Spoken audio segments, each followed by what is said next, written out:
Welcome once again to How Time Flies, the monthly video newsletter from the High Plains Western Heritage Center in Spearfish, South Dakota. I'm Brian Leslie, along with Executive Director Carla Scovell once again. Carla, wow. Hi, hey, first of all, I like this Happy New Year centerpiece. It looks like fireworks going off almost, It does. doesn't it? We're ready to celebrate the brand new decade coming up, and Happy New Year, Brian. Yes, new decade, exactly. Happy New Year to you. I'll tell you what, we ended the last decade with a flourish. We had events 3 out of the 4 weekends in December.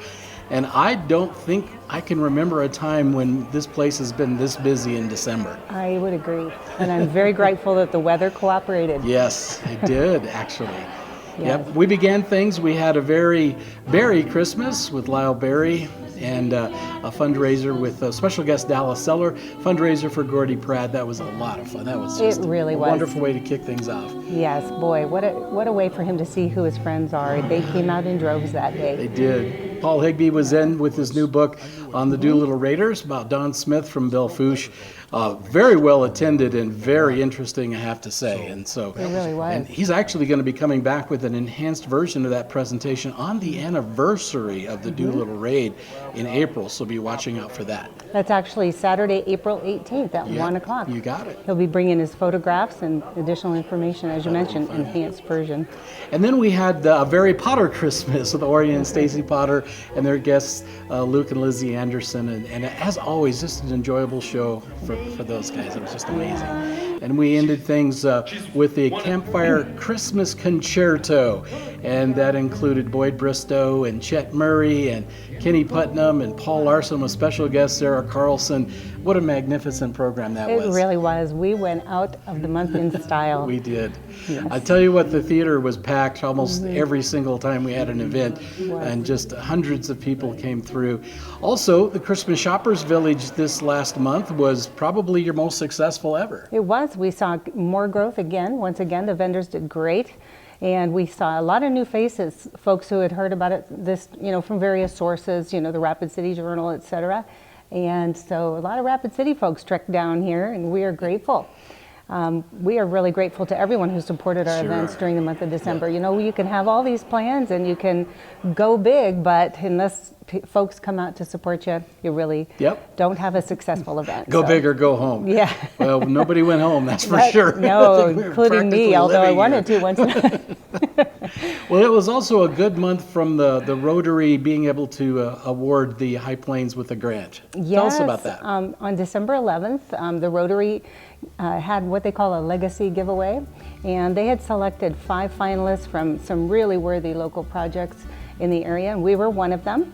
And we received $1,000 toward our theater upgrade from them. So a thank you again so much to the Black Hills, the Northern Black Hills Spearfish and Spearfish Rotary Club for the $1,000. Yeah.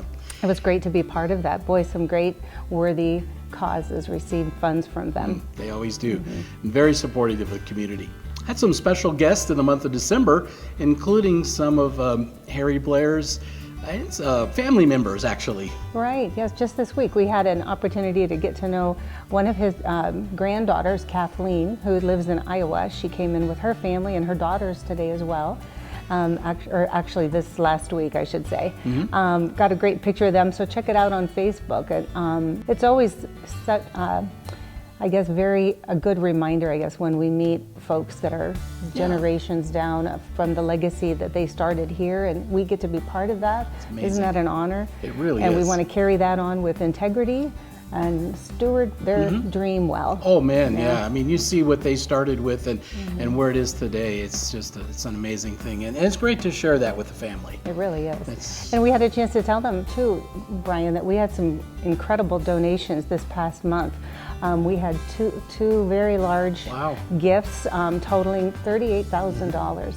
And those donors really want their funds to go towards some of our big dreams, like paving the driveway, and this matching grant that we've been still trying to raise a few funds for.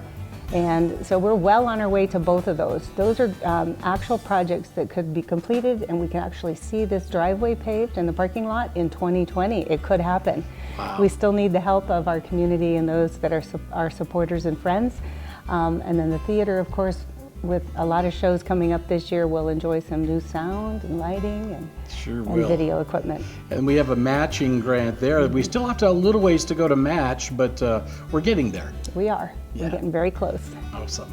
Well, let's look ahead to what's in this month happening as we kick off the new decade. Wow, 2020. January, we have our return of the traditional Western movie matinee on Saturday afternoons, and that's going to begin January 11th with the John Wayne classic. Yes, The Searchers, Yeah. by special request. And just to tell people how that works, it's a $5 suggested donation. That's right. Okay, and they also get to roam the museum when they're here if they like to. They sure can. Roam the center. And that $5 includes popcorn, Popcorn, soda, cookies. coffee if you want it. It's our way to help you with cabin fever, Exactly. which we all have it a little bit right about now, I think. I think so. Well, that'll be going on Saturdays all the way through February 15th. So for 6 Saturdays, come on in and enjoy a movie, get out of the house a little bit and have some fun. Yes, and we hope to have it in the paper. The paper should state each week what movie's coming up, or our website. Brian, you keep us Well informed on Facebook. We appreciate that. It's a lot of fun. Enjoy that part. Also, after that, the speaker series begins on February 29th once again, and that'll run through March. That's going to be with Joyce Jefferson and Friends with Dakota Daughters. And that's actually kind of in line with Black History Month as well. So we kick it off on Perfect. How appropriate that is. Exactly. Going back actually to February or to January, Brian, just a reminder that more Friends of Gordy are going to be coming out here and utilizing our beautiful theater to raise some more funds for In a Gordy. concert on January 11th, Yeah. or 19th. That's going to be Friends of Gordy. 19th at 2 o'clock. And they're including an art auction. So they're working really hard, and we're proud to be the the venue for that. So make sure you mark Gordy, that on we're your thinking phone. about you, buddy. Yes, we he's are. battling a little bit of cancer, and so we've been raising some funds to defray some of his medical expenses and other expenses. I am amazed. I shouldn't be, but I am truly amazed at the number of friends that man It's has. just such a heartwarming story, He's too. a well-loved guy. Yep, so we're there. Then we got High Plains Live picking up again on March 15th with Alan and Jill Kirkham, and the history of country music will be fun. History of Western music. Oh, I'm sorry, Western music. I said Traditional, country music. yeah. History of traditional Western music, which will be that'll be great. The Shrine of Democracy Chorus comes in April, and we celebrate spring and the beginning of summer in May with one of the more popular groups that we ever have come in, and that's Rory and Stacy Potter doing their 50s Classics show. Yeah, a little bit of sock hop around here. Ooh, won't that be something? All right, and we do want to say thank you to Perkins, a great sponsor for High Plains Live, and they've been so good to the center during the month of December with all the cookies and things they sent. I know, and donating pie coupons as well for our Yep, little door giveaways. prize. Yeah, So, well, let's see, what else? Did we leave out anything? I don't think so. It's going to be a busy year. It's going to be a busy year. Yeah, And we hope that you're a part of it. And thank you for your support Yes. in 2019 of the High Plains Western Heritage Center. We look forward to seeing you again, and we look forward to making lots of new friends in 2020. We'll see you in February.